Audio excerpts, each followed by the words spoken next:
Ал комплекс subject'in екінші видеосunu бастаймыз. Формулаға қарап сөйлемдерді үйренсеңіз болады. Біріншінде subject келеді, одан соң was, were немесе is, are. Бұл сөйлемге байланысты болады. Мен бұны әлі түсіндірем. Тек қана осылар келеді. Was, were, is, are. Одан соң арнайы есіктер келеді. Арнайы есіктер мысал үшін есту, көру, сену, сондай сөздер келеді. Солардың есіктің үшінші түрі немесе id формасы. Сонда heard, seen, supposed, believed, expected, known, considered сөздер келеді. Ал келесі сөйлемдер ол шақтарға байланысты. Егер сіздің сөйлеміңіз to be де болатын болса, одан кейін to be кейін сөздер келеді. Present simple'дағы сөйлемдерді сіз to және етістікті қылып өзгертіресіз. Present continuous'тегілер болса to be, verb, ing, инговой формада келеді. Past simple'да келетін сөздер болса, олар to have етістіктің үшінші түрі немесе id.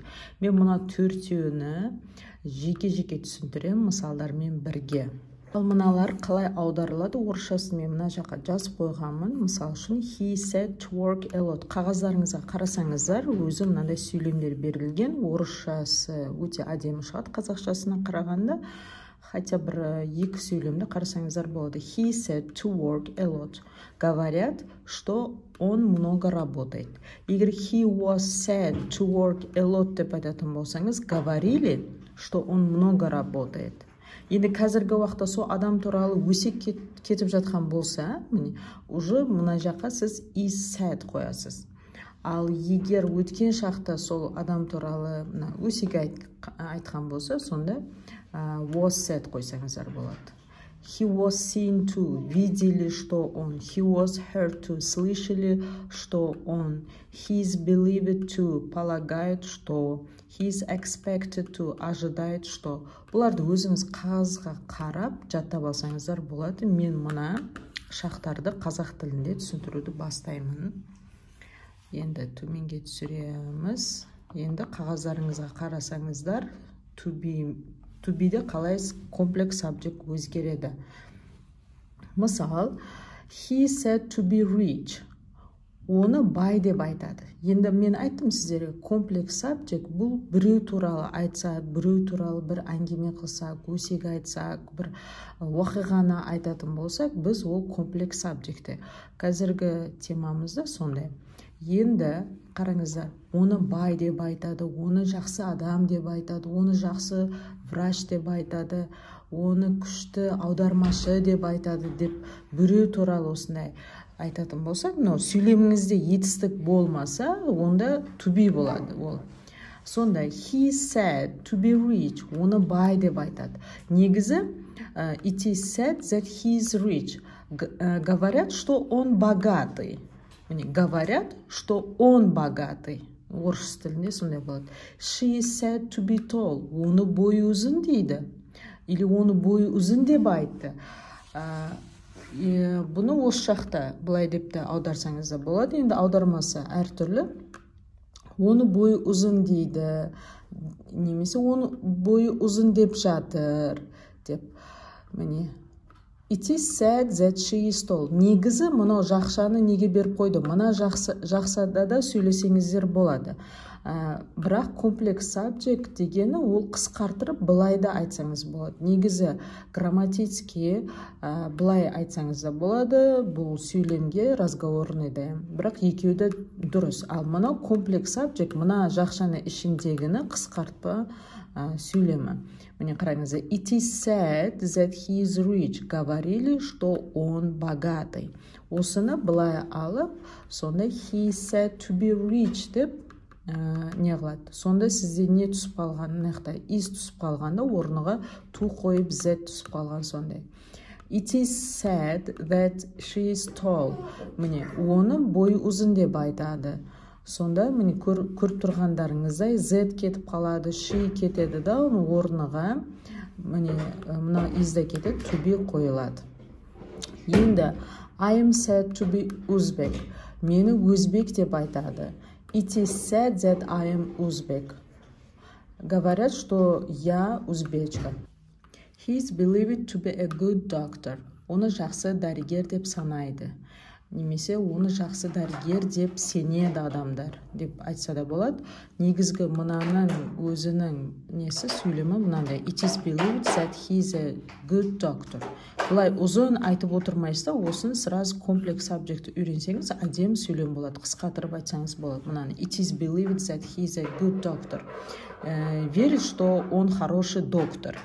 Осыны, міне көрдіңіздер, бұл жерде ешқандай етістік болмағандықтан, to be болғандықтан, сондықтан мына жақта мына that, hisдердің бәрі кетеді, орнына to be қойылады. Roberta was known to be an honest and hard-working girl. Роберта адал және еңбекқор қыз болған. Енді бұл өткен шақта. Қыз болған деп айтсаңыздар болады. Робертаны сонда адал, еңбекқор қыз деп білген деп айтсаңыздар да болады бұл жерде. Қалай әдемі аударсаңыз, сондай кешірім сұраймын, менің қызым қасымда.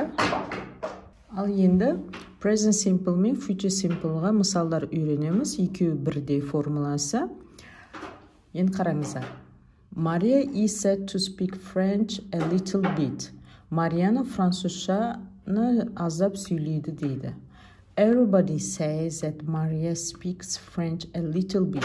Сіз бұлай ұзын айтып отырмайсыз да, Maria is said to speak French a little bit деп айтсаңыз да болады. Сонда түсінесіздер ма? Комплекс сабжект не екенін? Сіздер мынандай сөйлемдерді комплекс сабжектке бұлай біреуді өсек айтады қой, біреу туралы айтқаннан кейін сіз үйреніңіз. Maria is said to speak. Марияны французшаны аздап сөйлейді деп айтады. Мені көрдіңіз ба? Келесі тағы да бір мысал. Дәурен is thought to live in America, but he lives in Tashkent. Бәрі Дәуренді Америкада тұрады деп ойлайды, бірақ ол Ташкентте тұрады.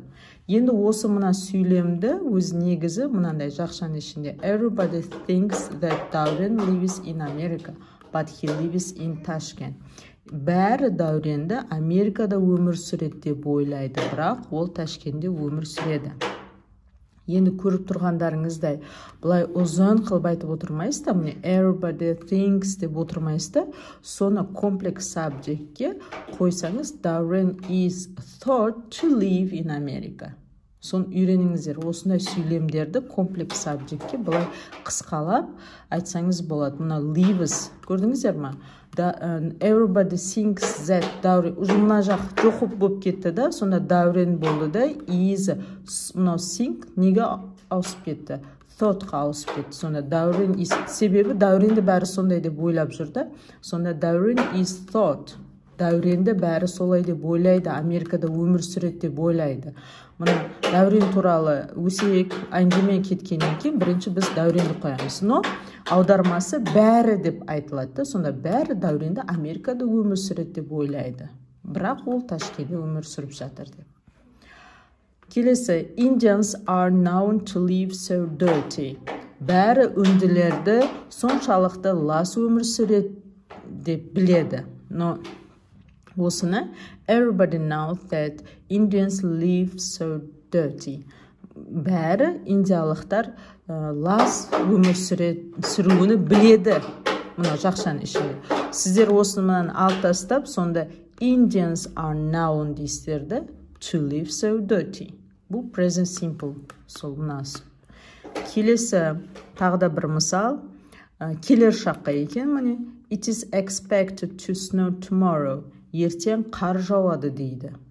Everybody expects that it will snow tomorrow. Бәрі ертең қар жауыны айтып тұр.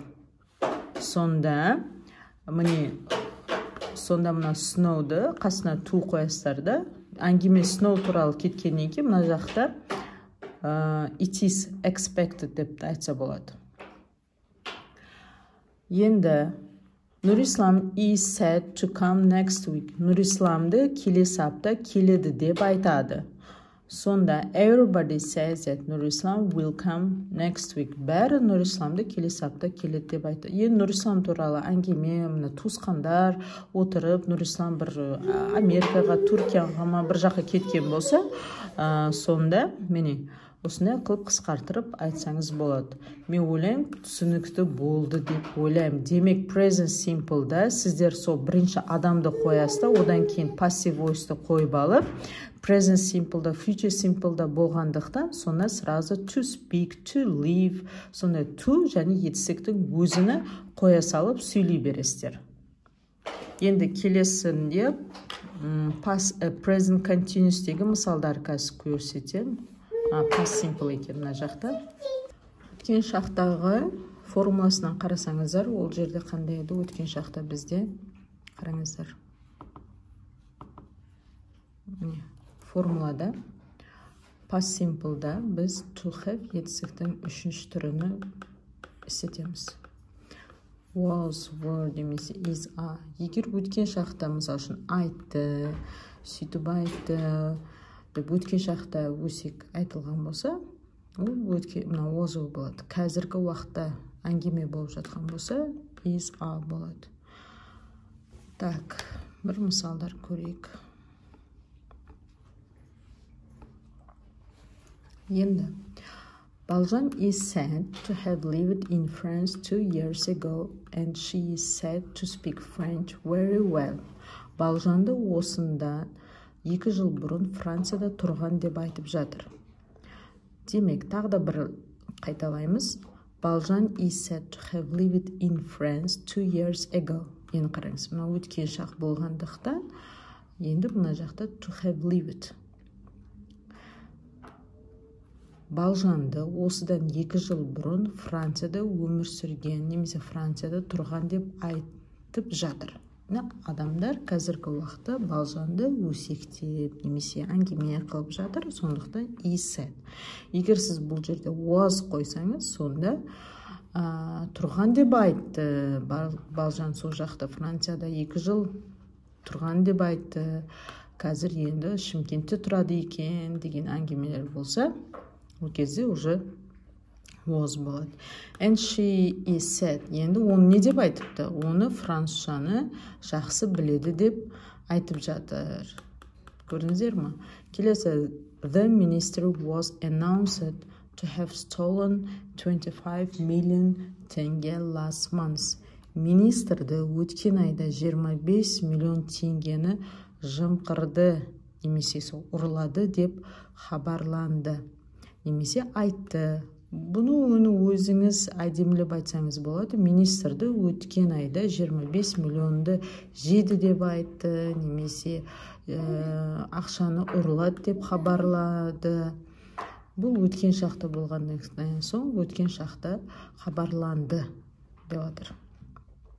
Келесі сөйлем, Марзия is reported to have written her own book last year. Марзияның өткен жыл өз кітабын жазғанын айтып жатыр. Енді бұл қандай сөйлемдерде қолданылады? Келіңіз, үйіңізде бір ата-аналар немесе туысқандар бір гәп болып жатыр, немесе бір жерлерде офисте бір конференция болып жатыр да. Сонда сіз конференцияға қатыспай қойдыңыз. Соны қасыңыздағы досыңыздан сұрайсыз, не әңгіме болып жатыр ол жақта деп ішіңіз пысып, сол іште, офисте не әңгіме болып жатқан қызығып сұраған кезіңізде қасыңыздағы адам Марзия туралы осыны әңгіме айтса, бұлай ағылшын тілінде мынандай болады. Марзия is reported to have written her own book last year. Марзияны өткен жыл өз кітабын жазғанын айтып жатыр. Демек, сол іште Марзияның кітабы талқыланып жатыр. Түсіндіңіз?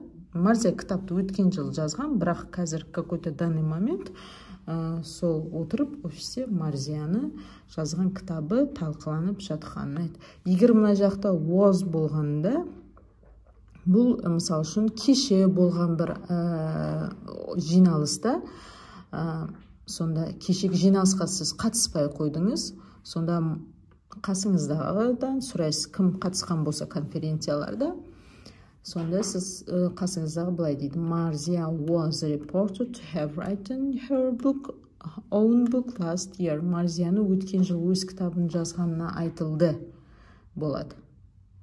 Демек, бұл нәрсе қазір емес, кеше болған нәрсе болса, бұл жерде was report. Барлық сөйлемді сіз өткен шаққа, осы шақта қойып айтсаңыз да болады. Мұна is, was өзгереді. Бұл сіздің сөйлеміңізге байланысты. Қазір данный момент әңгіме болып жатқан болса, сол адам туралы is болады. Егер кеше, өткен айда болған әңгімелер болса, ол кезде бұл жерге was қойылады. Is бола тұрып та, мына жақта өткен шақтар кете береді. Неге? Себебі әңгіме кетіп жатыр қазір осы шақта. Түсіндіңіз ба? Бұл комплекс subject деп айтылады. Комплекс subject демек мынандай сөздерді білуіңіз керек. Reported, announced, said, heard, known, expected деген сияқты. Мен арнайы етістіктер бердім. Сол сөздер міндетті түрде қатысу керек. Сонда комплекс subject болады. Тағы да қайталаймын. Комплекс subject біреу туралы, бір оқиға туралы айтылады. Енді қазір present continuous қалды. Оны талқылаймыз. Ал енді present continuous'ке өтеміз. Дәурен is said to be living in America now. Дәуренді қазір Америкада тұрып жатыр дейді. Көрдіңіз ба? Мынау present continuous болғаннан кейін to be living. Мен бұл жерде present continuous'ты бір формуласыны бір қайталап аламыз. Міне to be verb инговой форма немесе ing деп айтасыздар. Present continuous. Демек to be келеді, етістік ing формада келеді. Ал енді мысалдарға қараймыз. Дәуренді Америкада қазір тұрып жатыр дейді. Түсіндіңіз? Оңай. Your daughter is said to be working in a big company. Қызыңызды үлкен компанияда жұмыс істеп жатыр дейді. Ал енді бір қонақтар келді, туысқандарыңыз келді, қызыңыз туралы әңгіме кетіп жатқан болса, сонда міне your daughter is said. Міне сізді қызыңызды айтып жатыр. Не деп жатыр? Үлкен компанияда жұмыс істеп жатыр деп. Осыны үйреніп алыңыздар. To be working in a big company. You were said to be sleeping. Сені ұйықтап жатыр деп айтты. Сені ұйықтап жатыр деп айтты. Демек, көріп тұрғаныңыздай, әңгіме, сөйлем, біреу туралы болып жатқан бір тема, осындай комплекс subject. Түсініп алыңыздар. Енді тағы да бір оңай нәрсес, мен өзімді кеңесім. Алдымен сіздер мына сөздерді жаттап алуларыңыз керек. Оның орысшасы мына жақта считают, думают, говорят, говорили. Көрдіңіз ба? Осыларды жаттап алыңыздар. Осындай сөздермен бірге комплекс subject істетіледі. Да қайталайын. Осы сөздерді жаттап алсаңыз, комплекс subject'тен қателеспейсіз, оңай ғана аударасыз. Мына формулаларды біліп алыңыздар.